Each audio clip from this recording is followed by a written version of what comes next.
Here we are at the New York Auto Show with a guy with one of the coolest jobs in the industry, Derek Jenkins, head of design for Mazda. Thanks so much for being with us. And some cool stuff to talk about. Mazda 2, you talked about here at the show. Tell us all about it. Well, this is our Mazda 2 launch concept. It's called the 2 Evil. A little play on this kind of aesthetic we've done here. But this was a vehicle we did in California to help launch and generate excitement around the Mazda 2. And so far it's done exactly that. It's been a big point for us.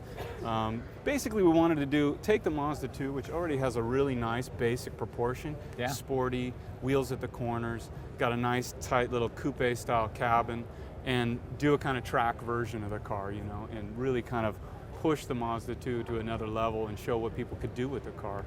And for selfish reasons, it's also kind of how I do my personal car, so it's a nice. So you get to keep this afterwards, right? Yeah, exactly. You drive it home. They don't know that, but no, it's been a lot of fun. Talk to us about details, because details are everything in these cars. And as you say, you have a nice, great platform to start with, great proportions, and then just adding those extra touches. Yeah, you know, it's interesting with the Mazda 2 because the car is all about proportions. You know, like I mentioned, we've got really short-looking overhangs front and rear. We've got the wheels pushed to the corners. So everything we were doing with this particular concept project was to kind of enhance that further. So a little bit bigger wheel, pulling that wheel out to the edge, emphasizing the front fender, also putting a little bit more volume. If you notice, and this is a cross-line kind of design strategy with us, we have very pronounced lower valances in the front of our cars.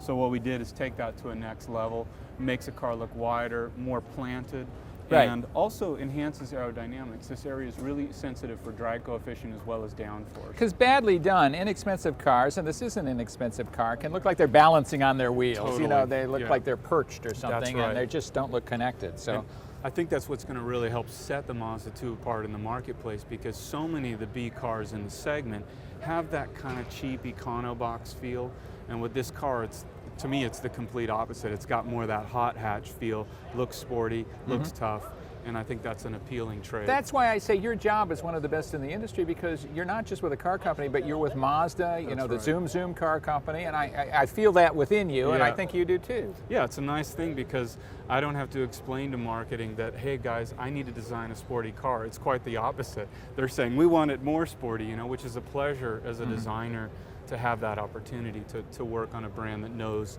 what it's all about. Right. Well, take us around this car a little bit more. Yeah, so I mentioned the front, really sporty proportion. You know, one of the things that really highlights this car is our gray tone. You can see the bluish white pearlescent effect. This gives it that kind of like Street Fighter quality. You know, it's a little bit tough, very masculine, but still adds a feeling of quality. And then we brought in the race graphics, and this is kind of a variation on our winning Le Mans car.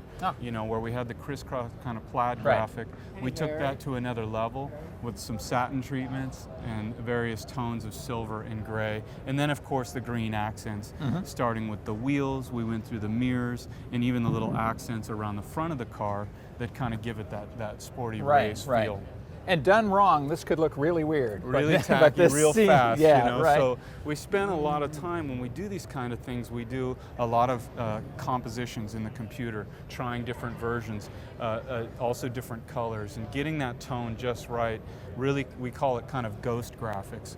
We try to keep the contrast pretty low. If you look at the contrast between the different surfaces, and in this case we did it in a satin finish versus the gloss, but it's all about subtlety. It's like a fine suit, or you know, something like that, where you have really fine details that give it that extra quality without getting too over the top.